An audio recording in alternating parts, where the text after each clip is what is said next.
Hello hi नमस्ते जय जगन्नाथ सांगमानी मु ज्योति आपनको मो चैनल ज्योति मैजिक वंड्स को स्वागत करुच्ची। तो आज स्पेसिफिक रीडिंग होची आपनको स्पेसिफिक पर्सन आपनको नेकी कौन चिंता रखिछंती एवं आपनको मन जो द्वंद्व अछि तांको नेकी सी आपनको लाइफ पार्टनर हेबे कि ना चलंतु तांको नेकी मां कालींकर गोटे रीडिंग करबा।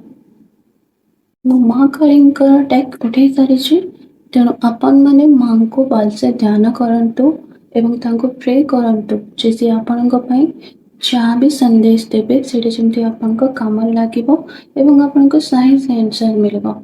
जय मां काली जय मां काली जय मां काली जय मां काली जय मां काली जय मां काली जय मां काली जय मां काली जय मां काली जय मां काली जय मां काली जय मां काली जय मां काली मां काली जय मां काली जय मां काली जय मां काली जय मां काली जय मां काली जय मां काली जय मां काली जय मां काली। मेरे तीनोटी कार्ड आउट हो जी।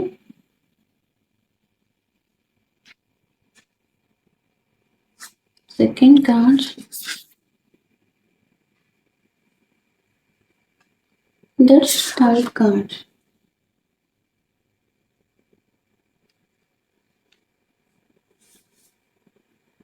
first card ममाटंगिंकर आसीची ममाटंगिंकर एनर्जी आपनको ए कहूची जे आपनको लाइफ रे आपण जो स्पेसिफिक पर्सन को इन्वेस्ट करने पई चाहूचंती तांको विषय रे आपनको भावना एबे कौन रहिची ताकू नेकी आपण इंपोर्टेंस दियंतु आपण मेडिटेशन करंतु मातंगी मा देखिथिबे सब बेले आपण से मेडिटेशन मेरे बसिथिबे सपोज आपण एना लक्ष्य करूथिबे जे आपण किछि मात्रा रे तांको नेकी डिप्रेशन में थिबे जैसे आपनको किछि सजेस्ट करू नांती कमिटमेंट दउ नांती तो आमर ताकू नेकी टिके डिप्रेशन रे अछंती तो आपनको एटी निज ऊपर काम करबा उचित आपण तांको लाइफ रे मैनिफेस्ट करंतु यूनिवर्स पावर को जानतु मातांगींकर कहवा कथा जे आपण लाइफ रे बहुत किछि अचीवमेंट कर परबे बस आपनको टिके सपोर्ट दरकार। जो एटा भी स्पष्ट जाना पड़छि जे आपनको पार्टनर आपनको सपोर्ट करू नाहंती तो आपण तांको ऊपर फोकस करंतुनी काहेकि ना एनर्जी ए कहूची जे आपण पार्टनर ऊपर फोकस न करी निजर ग्रो ऊपर फोकस करंतु हेल्थ ऊपर फोकस करंतु आ गोटे कथा मेडिटेशन मोस्ट इम्पोर्टेंट काहेकि ना एठी मातंगींकर प्रेयर करबा द्वारा आपनको भी बहुत किछि फायदा मिलबो बेनिफिट मिलबो मातंगींकर एनर्जी रे गुड ज्ञान अछि ए गुड ज्ञान रे रहस्य आपने बुझंतु आपण किछि चाहिए सब किछि करि पारिबे आपण तांको लाइफ रे मैनिफेस्ट करि पारिबे आपण थरे ट्राई करंतु वन थिंग आपण या मापंतुनि जे मु जहाँ भी भाबुछि एना सेटा सत्य हेजिबो आपण भाबुछंती जे से ब्रेकअप करिदबो किंबा मते छाणिदबो सेमति किछि एनर्जी नाही मातंगींकर एनर्जी अछि माने डेफिनेटली से आपनको सपोर्ट करूछंती से आपनको रास्ता देखौछंती जे आपण मेडिटेशन करंतु योगा करंतु प्राणायाम करंतु जहाँ फଳରେ कौन आपनका माइंड हिल हवा द्वारा आपनकर 7 चक्र बैलेंस ହେଇଯିବ बैलेंस ହେଲା ପରେ କଣ ହବ ଆପଣ ଧୀरे धीरे धीरे धीरे स्पिरिचुअली जर्नी प्राप्ति करेंगे ଆଉ धीरे धीरे आपनका लाइफ पार्टनर ଯାହାକୁ ନେଇ ଆପଣଙ୍କର ଏତେ ସାରା डिप्रेशन नेगेटिव थॉट्स आସୁଛି ନା ସେ ସବୁ ଷ୍ଟପ୍ ହେଇଯିବ ଆପଣ କूल एंड काम ରୁହନ୍ତୁ ସବୁ କିଛି ଠିକ ହେଇଯିବ ଲାଇଫରେ ଆଉ स्पेसिफिकली सेटा करबा द्वारा आपनको बेनिफिट भी बहुत सारा मिलेबो आपनकर बॉयफ्रेंड आपनकर लाइफ को आसीबार देखा जाउची तो आपण जोटा चिंता करिसंती सेटा हे पारे 100% श्योर नहीं बाकी कार्ड रो एनर्जी मतरे 70% हे पारिबो काल धीरा ए कार्ड ए कहूची जे आपनका पार्टनर टू आपनको कमिटमेंट मिलिबो डेफिनेटली बट टाइम लगेबो बेसी टाइम भी नुहे मु आपनको 3 मंथ टाइम दउची आपनको पार्टनर टू आपनको कमिटमेंट निश्चय मिलिबो ସିଏ କିନ୍ତୁ ଏତେ କ୍ଲିୟରଲି କମିଟମେଣ୍ଟ ଦେବେନି କାରଣ ସିଏ ବି କିଛି ଏନର୍ଜିକୁ ନେଇକି ଡାଉନ୍ ଅଛନ୍ତି, ଷ୍ଟକ୍ ଅଛନ୍ତି। ସେ ଆପଣଙ୍କୁ ଫେସବୁକ୍, ଇନଷ୍ଟାଗ୍ରାମ ଏସବୁରେ ଆପଣଙ୍କୁ ଷ୍ଟକ୍ କରୁଛନ୍ତି। ସେ ଦେଖୁଛନ୍ତି ଆପଣ ତାଙ୍କ ପାଇଁ ଠିକ୍ କି ନୁହେଁ। କାରଣ ସେ ଏପର୍ଯ୍ୟନ୍ତ ଆପଣଙ୍କୁ ବିଲିଭ୍ କରିପାରିନାହାନ୍ତି। ଆପଣ ତାଙ୍କୁ ବିଲିଭ୍ ଦିଅନ୍ତୁ। ଆପଣ କରିପାରିବେ। ଆପଣ ସଜେଷ୍ଟ କରନ୍ତୁ ତାଙ୍କୁ ଯେ ସିଏ ଆପଣଙ୍କ ସହିତ କଥା ହୁଅନ୍ତୁ, ଟାଇମ୍ ସ୍ପେଣ୍ଡ କରନ୍ତୁ। ଆପଣ ଦୁଇ ଜଣ କୁଆଡ଼େ ବୁଲାବୁଲି କରିବା ପାଇଁ ଯାଆନ୍ତୁ। ଠିକ୍ ଅଛି? ଡେଟ୍ କରନ୍ତୁ। ଧୀରେ ଧୀରେ ଧୀରେ ଧୀରେ ଆପଣ ବି କୁଲ୍ ହେଇଯିବେ। ଆଉ ତାପରେ ଆପଣଙ୍କ ସ୍ପେସିଫିକ୍ ପର୍ସନ୍ ଯିଏ ବି ଆପଣଙ୍କୁ ଟ୍ରଷ୍ଟ, ବିଲିଭ୍ କରିବା ପାଇଁ ଡାକିବ। ଠିକ୍ ଅଛି? ମୋ ମହାମାୟାଙ୍କର କାର୍ଡ଼ ଅଛି। ତ ଆପଣ ଏଠୁ ଜାଣିପାରୁଥିବେ ଯେ ଆପଣଙ୍କ କାମ କେତେ ଜଲ୍ଦି କ୍ୱିକଲି ହବ। ବୁଝିପାରିଲେ? ମହାମାୟାଙ୍କର ଯୋଗ ସାଧନାରେ ଆପଣ କିଛି ବି କରିପାରିବେ। ମୋ ମହାମାୟା ଆପଣଙ୍କୁ ଏହା କହୁଛନ୍ତି ଯେ ଆପଣ ଲାଇଫରେ ଗ୍ରୋ କରନ୍ତୁ। ନିଜ ଉପରେ ଫୋକସ୍ କରନ୍ତୁ, ସେଲ୍ଫ ଲଭ୍ ଉପରେ ଫୋକସ୍ କରନ୍ତୁ।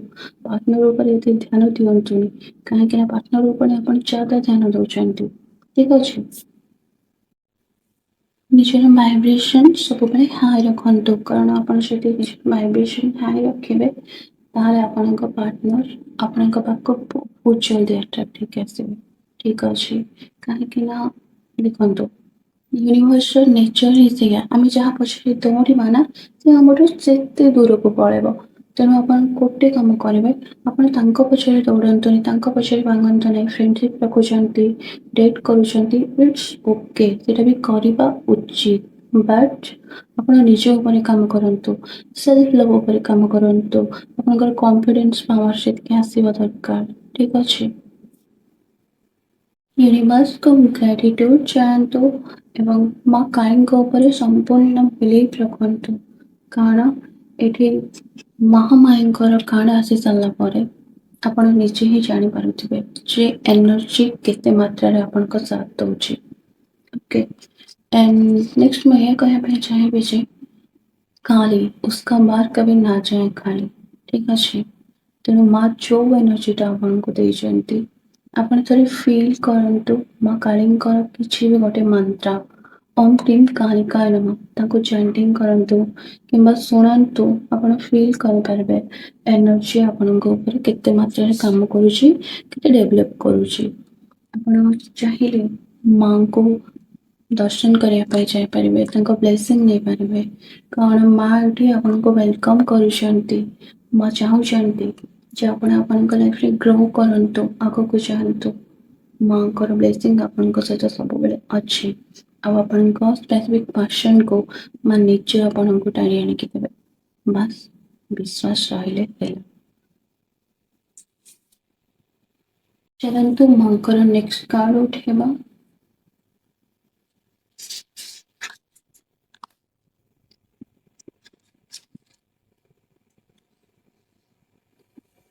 ଦେବୀ ମା କାଳୀ।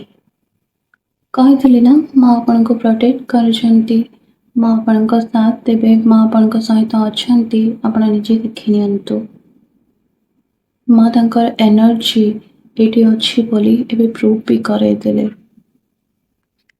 ଗୋଟେ ଛୋଟ ଛୁଆ ଭଳି ସେ ଆପଣଙ୍କର ଧ୍ୟାନ ରଖୁଛନ୍ତି। ସେ ଆପଣଙ୍କୁ ସାଥ ଦଉଛନ୍ତି। ସେ ଆପଣଙ୍କୁ କହୁଛନ୍ତି ଯେ ଆପଣ ଲାଇଫରେ ଗ୍ରୋ କରନ୍ତୁ। ଆପଣ ଏମିତି ଷ୍ଟକ୍ ହେଇକି ରୁହନ୍ତୁନି। ଲାଇଫରେ ବହୁତ କିଛି ଆଚିଭମେଣ୍ଟ କରିବାର ଅଛି। टाइम बहुत कम है। समय चक्र प्रवर्तनाय। ଆପଣ ଯେତେବେଳେ ବି ଚାହିଁବେ ଆପଣଙ୍କ ସ୍ପେସିଫିକ୍ ପର୍ସନ୍ ଯଦି ସିଏ ହିଁ ଆପଣଙ୍କ ଲାଇଫରେ ଥିବେ ମା ଡେଫିନେଟଲି ତାଙ୍କୁ ହିଁ ଆପଣଙ୍କ ପାଖକୁ ପଠାଇବେ। ଆପଣ ଯଦି ସେଇ ସ୍ପେସିଫିକ୍ ପର୍ସନ୍ ଉପରେ କାମ କରୁଛନ୍ତି ତ ପୁରା ବିଶ୍ୱାସର ସହିତ କରନ୍ତୁ, ଷ୍ଟ୍ରଙ୍ଗଲି। ଯେମିତି ସେ ଏନର୍ଜିଟା ତାଙ୍କୁ ଫିଲ୍ ହବ ଆଉ ଆପଣ ନିଜେ ଫିଲ୍ କରିପାରିବେ। ଚାଲନ୍ତୁ ମାଙ୍କର ନେକ୍ସଟ କାର୍ଡ ପୁଣି ଉଠେଇବା। କାଳୀ କଲ୍ମଷନାଶିନୀ। ଓକେ। ଆପଣଙ୍କର ପାଷ୍ଟ ଲାଇଫରେ ଯୋଉ କାର୍ମିକ ଅଛି ଆପଣ ତାକୁ ଏଇନା କାଟୁଛନ୍ତି। ତେଣୁ ଯୋଉଟା ଆପଣଙ୍କୁ ମିଳିବାର ଅଛି ସେଇଟା ଆପଣଙ୍କୁ ଡେଫିନେଟଲି ମିଳିବ। ଆଉ ମା ଆପଣଙ୍କର ସାଥ ଦଉଛନ୍ତି। କାଲି କର୍ମଜନାଶିନୀ ମାନେ ଆପଣଙ୍କର କାର୍ମିକ ଚାଲିଛି।